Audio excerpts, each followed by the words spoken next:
Hello and welcome to another episode of the Dashboard Dialogues podcast. My name is Sam Flecker and today I'm here with Taylor Hollingsworth, one of the biggest characters in the Dealers Link office. Taylor, remind me of your official title one more time, please. I believe it is National Marketplace Director. National Marketplace Director, all right. Has a nice ring to it, huh? Yeah, it sounds very fancy, very professional, but, Awesome. Well, cool. Today we're going to be talking about the power of customer retention. So more specifically, kind of how dealers are able to maintain customers, keep them happy, keep them active as customers, and that has a lot to do with, used car sales. But before we get into that, you mind telling us about your first car? Yeah. So funny enough, I actually have two first car stories, basically. So let's hear them both. First car I ever actually bought was 13 years old. Wow. I don't think that's legal, if I'm not mistaken. 100% not. But you grow up in a small, kind of pokey cow town in the mountains. Anything kind of goes, right? So, funny story. We're actually at a holiday party with my mom and her work colleague. She was a nurse up there, and her boss was actually out, hanging out, drinking everything. Drinks were flowing heavily, I'm pretty sure. Not for you, I hope. But. Definitely not. I was just kind of wandering around outside, bored, kicking rocks, sort of thing. As a 13-year-old would do. Yeah, exactly. Happened upon, a 1970s Volkswagen truck. Wow. Full of garbage, doors dented in. Wow. The thing is just a total junker, basically. Yeah.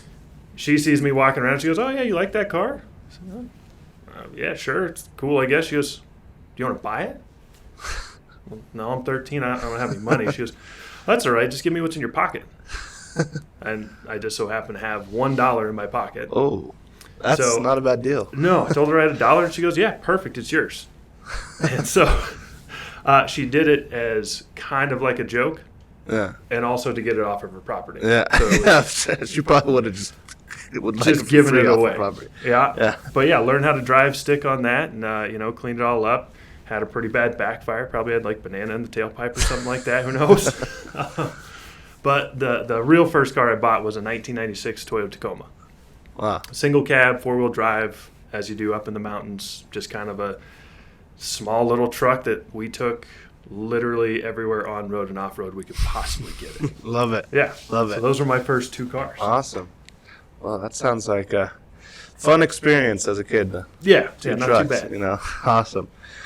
Well, so you've worked in several dealerships prior to working with Dealers Link. Yeah.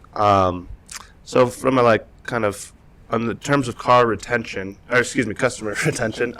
what were some of the most valuable things you learned at your previous roles when it came to customer retention, kind of used car sales? Yeah. So I was really, really lucky and kind of blessed in the organizations that brought me up in the car business when I was selling cars and working my way up in those dealerships, here in Colorado and in Texas. And, a couple of things that really stood out with those organizations was really just overall customer experience and transparency, right? So they really focused on what it is to not necessarily sell cars, but what that experience looks like for a customer when they're buying a car. It's the second biggest purchase people typically make in their entire lives. Definitely. So that was really something that resonated with me, and working in those organizations was seeing these guys, really just dive into what that experience is for that customer. And I think that's what really helped those organizations to this day still remain kind of some of the premier world-class organizations for retaining their customers. They have stellar reputations in their community, with their customer base, with other dealers in the area. They do a really, really good job. So that really resonated, was just offering that transparency and overall customer experience. Awesome. Cool. Well, if you wouldn't mind telling us a bit more about your current role here at Dealers Link and kind of how customer retention fits into it. Yeah. So being the National Marketplace Director, really what my responsibilities are typically is kind of all-encompassing, really. We kind of take an all-hands-on-deck approach. I work with our inside sales guys working on our marketplace product, as well as working with some of our outside guys. Travis, our VP of sales, work closely with Devin, our VP of dealer services. And, really the biggest thing with our customer approach is how do we make life easier for car dealers, right? Yeah. How do we help them acquire cars easier? How do we help them work with other vendors easier? Yeah. I think that really helps resonate with our dealers because it's hard enough being a dealer right now in this day and age. Yeah, certainly. Trying to find an easier way to do it and just being that company that's there willing to help and really like partner up with those dealers. Like that's really what we focus on a lot. Yeah, cool. Yeah, I definitely say that customer support compared to a lot of other companies is a very, big part of our company, a big on the forefront. So yeah, 100%. Yeah, so awesome to see. So now speaking on more of like an industry-wide scale, this year we've seen some crazy stuff. I think we all know that. Yeah. How would you say that the climate kind of is in terms of customer retention? Is it kind of like favoring, like are dealers having a tough time retaining customers right now, not so much in the middle? What would you say? Yeah, I think with everything that's kind of gone on over like the last 18 months, with COVID and everything, especially this year, the last 9 months, the inventory shortage that we've been seeing, that's really just been putting a ton of pressure with supply chain issues, new car shortages, driving the pre-owned prices through the absolute roof, seeing stuff that no one's ever seen before in the car business. It's been absolutely mind-blowing, basically. But some of the trends we're seeing, I think, it's kind of like a two-edged sword, right? We're seeing rapid adoption of new ways of doing business, online retail car deals, basically with people like Carvana and CarMax, people doing that.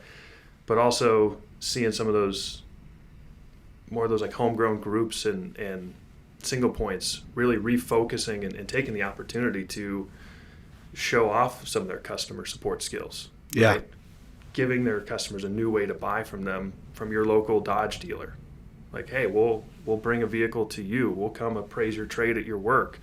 We'll do whatever we need to do to make the buying process easier for you, Mr. and Mrs. Customer. So I think it's on a national scale, macroeconomic level, it's getting harder to compete on some of that stuff with, market share being national at this point with, again, those Carvana, those CarMaxes, retailing cars everywhere. But we're seeing that with those mid-sized groups, man. Yeah. They're refocusing on their customer base. They're expanding as well. They're trying to offer those new services, those new tools, those new innovative technologies to help them help their customer. Yeah. Very cool. So for the average dealer, mid-size or more local dealer, what kind of advice would you have to kind of keep customers happy, keep them, I know that's a pretty general question, but, just keep customer retention strong? Yeah, no, I think just being willing and open to adopt new strategies and new technology. We've seen just, like you look at like the .com boom and how slow some dealers were to pick up the internet age, right? And the automotive industry as a whole. But I think you look at the last 18 months, how fast the automotive industry was to adopt these new online retail sales strategies, these new direct-to-consumer strategies with their service departments, with their sales departments, whatever it might be. I think it's really kind of helped them, not get behind the eight ball with a lot of this COVID stuff. They're being more proactive than reactive, which has been a different change in the automotive space. But I think for a lot of our dealers, specifically on the wholesale side and acquiring more inventory, especially as we keep facing inventory shortages on new cars, keeps getting delayed. Inventory on the pre-owned side, you're still seeing crazy high auction prices, inventory shortages, is just kind of an analogy going back to like fishing, right? So I saw this when I was out in North Carolina on a family vacation we went out to the pier just to go fishing as a family. It was a great time. Everyone's got their own pole. We've all got the same bait. We're all casting in relatively the same area, right? We're all catching pretty much the same fish. Yeah. You see the guys that are out there that are really just like owning that they're fishermen. Yeah. He's got 4 different poles. They're all casted out at different lengths. They're on different baits. And he's just taking whatever opportunity he can because he knows if I have 4 lines in the water and they're all fishing for different kinds of fish, something's going to bite and I'm going to be able to bring that in. Yep. And it's a great way to put it. The more the merrier. The more sources of opportunities you have, the more successful you're going to be. Yeah, 100%. And it's you look at it on the wholesale side as well as, it's not just brick and mortar auction or online auctions. It's online dealer to dealer. There's all sorts of opportunities we're seeing with, consumer outreach, reaching out to your consumer base, whether they were a customer of yours or not. The data's there to be able to have. and reaching out to these consumers to buy their cars. Whether they buy a car from you or not, it's an extra opportunity to gain that customer's trust, respect, and another opportunity for them to do business with you, basically. So yeah.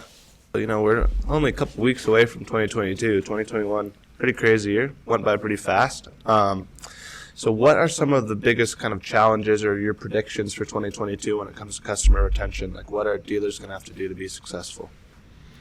I think it's going to be a pretty wild frontier, going through with, I like it.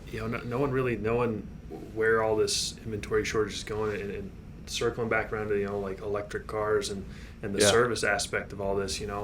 I think there's a couple examples I can think of. I've seen recently of, here in Denver, it's the seasonal time, right? People are doing like their winter changeover for their cars. Yeah. I've seen at least 10 or 15 ads for, mobile, tire changeover and winter prep for vehicles for consumers. And I think that's spaces and examples of that, like dealers can start taking advantage of is, hey, let's not wait for our customer to come to us.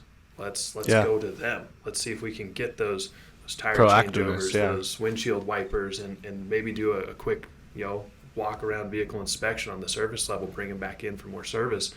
Because, as we talk about where it's going to go in 2022, I think we kind of wrap it back around to a lot of those dealers being more proactive with the changing environment with COVID and inventory shortages and not really knowing what's going to happen next. But being ready to adopt a new technology or implement a new process and go execute it, right? So I think that's something in 2022 that will be really exciting to see the market and how dealers adapt, because it really is going to be pretty wild, I think. Yeah, I like that, the Wild West kind of aspect of it, man. Fits with our kind of a company kind of story with the Wyoming and everything, so I like that. 100%. Cool. Well, I don't want to take up too much of your time here today. What are you personally looking forward to most in 2022, new year? Yeah, so funny being in sales, right? We're wrapping everything up just like most of our dealers are, right? So rushing to the finish line, trying to finish everything out, but really just kind of taking some time back to reflect on the year. Spend some time with my family. I got 2 little girls at home. Awesome. Beautiful wife. Don't know how she married me, but thankfully she did. I don't either, to be honest. Right. So, just getting to kind of unwind a little bit, reset, and as funny as it is being in sales, the great thing is that January 1st, we all go back to zero. Yeah. We get to start over again. Fresh start. That's the beautiful thing is, awesome.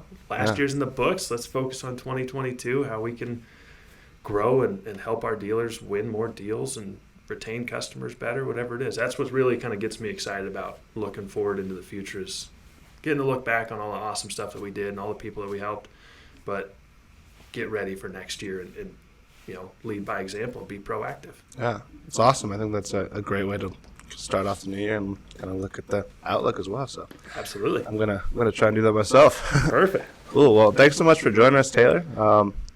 Happy New Year, and see you around the office. Happy New Year to you as well. Thanks for having me. Yeah.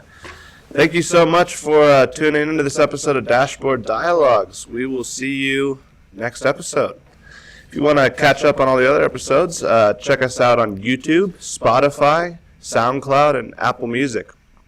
Also, be sure to follow Dealers Link on social media on Facebook, LinkedIn, Twitter, and Instagram.